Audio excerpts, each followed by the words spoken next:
আমরা পাকিস্তান আমলে পাকিস্তান দ্বারা যতটা নিষ্পেষিত হয়েছি, যতটা অত্যাচারিত হয়েছি, যতটা শোষিত হয়েছি, তার চেয়ে অনেক বেশি এই স্বাধীন দেশে বসে ভারত দ্বারা শোষিত হই। অবশেষে আসিফ নজরুল যে বার্তা জানালেন যে ভারত আমাদের স্বাধীনভাবে থাকতে এবং চলতে দিবে না, তাই ভারতের হাত থেকে আমাদের দেশকে স্বাধীন করতে হবে। এই ভিডিওতে সেই বিস্তারিত জানতে পারবেন, তাই ধৈর্য সহকারে ভিডিওটি দেখতে থাকুন।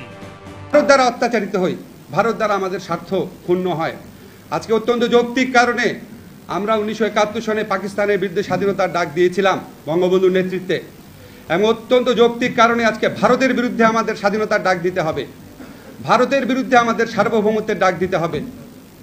এটা শুধুমাত্র নদীর দখলদারিত্ব না, সমস্ত কিছুর ক্ষেত্রে ভারত যেভাবে আমাদের উপর একটা সাম্রাজ্যবাদী একটা আগ্রাসনের থাবা বিস্তার করে আছে তাদের এই তাবেদার সরকারের মাধ্যমে, সেটার বিরুদ্ধে আমাদের সবাইকে সোচ্চার হতে হবে। 1977 সনে ভারতের সাথে, ভারত বাংলাদেশের সাথে 5 বছর মেয়াদী একটা চুক্তি করতে বাধ্য হয়েছিল, যেই চুক্তিতে বলা ছিল শুষ্ক মৌসুমে, সবচেয়ে শুষ্ক মৌসুমে, তখন সবচেয়ে শুষ্ক মৌসুমে ফারাক্কা পয়েন্টে আমাদের পানি থাকে 70 থেকে 80,000 কিউসেক, ওই সময় থাকতো। সেখান থেকে অন্তত 34,500 কিউসেক পানি বাংলাদেশকে দিতে হবে।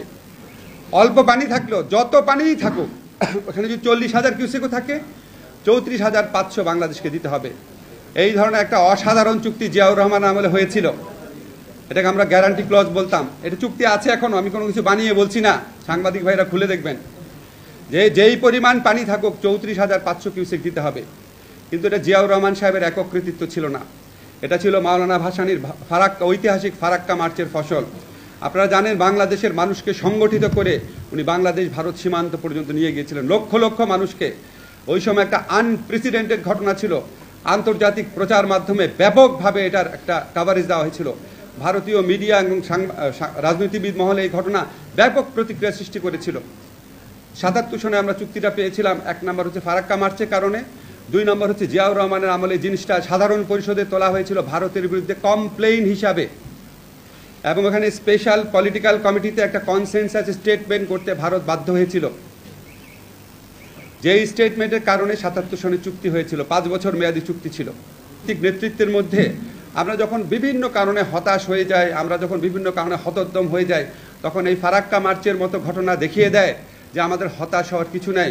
আমরা যদি ঐক্যবদ্ধ হতে পারি, আমরা যদি দৃঢ় প্রতিজ্ঞ হতে পারি, আমরা যদি নিজের দেশপ্রেমের প্রশ্নে যদি সোচ্চার হতে পারি, আমরা ফারাক্কা মার্চের মতো বহু ঘটনা বাংলাদেশের জীবনে ঘটাতে পারবো। সেই দিনের অপেক্ষা আমরা থাকব। আমরা আশা করব মাওলানা ভাসানী যেই স্বাধীন সার্বভৌম বাংলাদেশের স্বপ্ন দেখতেন, সেই স্বাধীন সার্বভৌম বাংলাদেশ অবশ্যই আমরা